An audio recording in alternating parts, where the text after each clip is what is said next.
My question is, I wanted to know, since you're all about inspiration and everything, I've been feeling a little bit unmotivated, and I've been feeling like I should be doing something, or I should be I feel like I should be pulled in like different, I'm feeling uninspired, basically. That's my question. How do you get, when you lose inspiration or you lose motivation, how do you get it back?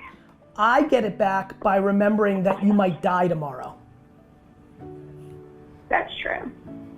So I'm inspired by practicality and reality and the truth, which is, it is ridiculously impossible to become a human being. I am one. I have other good things going for me as a human being, and I'm just grateful. You're dwelling and looking at what you don't have versus looking at what you have. If you actually looked at what you had, your health, living in America, who the heck knows what would be on your list? If you actually spent all your time looking at that versus, I don't have $1 million, I'm not famous, I don't have this. If you spent all your time on what you have versus what you don't have, you would be the happiest girl on earth. I didn't think about it like that. I'm aware that's why you're uninspired. That's what's happening. Yeah. You're spending clearly, and you're dragging yourself down into what you don't have, right? Yeah. You've been spending your money. Go ahead. How do you just I doubt that you ever feel negative because you appreciate everything. I feel so negative all the time, and like you said, I do always dwell on what I don't have and just everything that's going wrong. How do you stay positive and motivated? Lincoln, how do you stay so positive? I'll get to that in a second, but I want to incorporate my guests here. When you're a young man, you haven't lived that long. Yeah. But when you're down, what do you do? Do you ever get down? Sometimes, yeah. Okay. I just see what I could be doing right now instead of just looking at it and just being sad about that instead of looking forward to how to fix it. Dad? Yeah, that's good. I think for me, I was born in the Philippines, really poor place. I lived there for 2 years when I was 19 years old. And I feel like that side of it is something that it's interesting because I go to the Philippines, whenever we go back, we went back there a couple of years ago, I see how poor people are, but yet they're like the happiest people in the world. And I'm like, how is that possible? But then when I come back to America, I'm like so grateful for everything. Happiness. Yeah, but then it's interesting. Money doesn't buy happiness. You forget too, even though I was born in those poor circumstances, I come after being in America for a year, you get caught up in all those things. And I think coming back to that, whatever it is that grounds you, whether it's your family, getting out there and just working or serving other people, being thankful for what you have, whatever it is that grounds you, if you can get back to that point and feel grateful and cut those things out of your life that you don't need, that helps you bring Ari, happiness. how old are you, and what are the top 3 things that are bringing you down? I'm 20 years old. 20. Yes. Okay. and so what's making you Debbie Downer? I'm in school right now, and I'm down just because I'm just stressed out because I feel that when I get out of school, I'm not going to have anything to do. I'm down because when I train, I'm not as good as I would like to be, and just mainly I'm just being negative and just being too hard on myself. Right, and so do you think that stems from the way you were parented? Yes and no. I was really sheltered as a kid, and kind of my mom treated me like I was a special little snowflake, and which is not the case anymore. Or maybe you are in just a different way that your mom then created it, right? Like in theory, everybody makes fun of the modern parenting and everybody makes their kids feel like they're the best, and now the kids are saying, oh crap, I was confused, I thought I was the best. But the reality is we have to take on the responsibility of ourselves.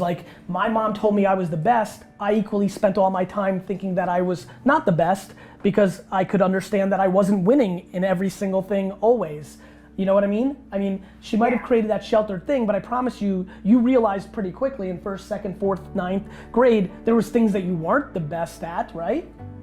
True, very true. Whose opinion are you worried about? I'm worried about the opinion of the people that I train with, the people that have invested so much time in me. And what are we talking about training wise? In what? I'm an Olympic lifter and I do mixed martial arts. Wow. Okay. I'm sorry. No, go ahead. What does an Olympic lifter mean? Like you might go to the Olympics, or you're in it? Like what? Explain that to me. Oh God, no, I wish. Got it. Olympic lifting is the snatch and the clean and jerk, and it's different movements that you do with the barbell. So what? You are literally like. Can you please tell me this, Ari? You literally go into your room sometimes and like after a workout and say, "Damn it, I wish I lifted 10 more pounds." That and it's just, I feel like I could have tried harder, that I could have done more, that I could have had a better attitude. Ari, did you see the video that I posted on YouTube that says you need to be your biggest fan? Yes. You need to watch that 8,000 times in a row. Okay. Like listen, Ari, let me give you a really good piece of advice. The rest of the world is gonna critique you and judge you. You need to stop doing that for yourself. Okay.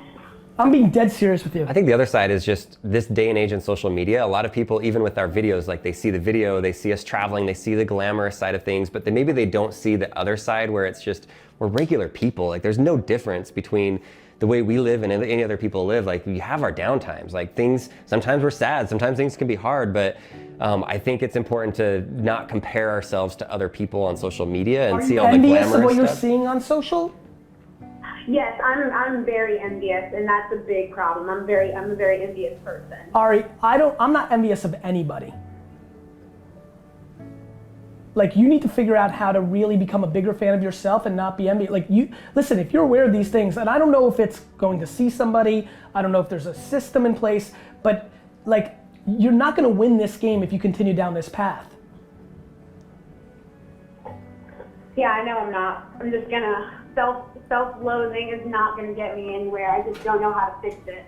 Yeah, I respect that, and like I'm not a psychiatrist or like I just want to get these things out of your mouth because I think they help. But you've got to realize like you've got it so good. Like there's 7.7 billion people on this earth. Ari, you rank in the top percentile just by being in New Orleans. She does Olympic lifting. I'm too skinny. I can't even do that. She doesn't have awesome. she doesn't have a disease currently. Like Ari, you really got to get your perspective in order. Break the pattern. You gotta break the pattern. That's exactly right. Yeah. Ari, you have it awesome. Yeah. I mean it. You just need to believe it now.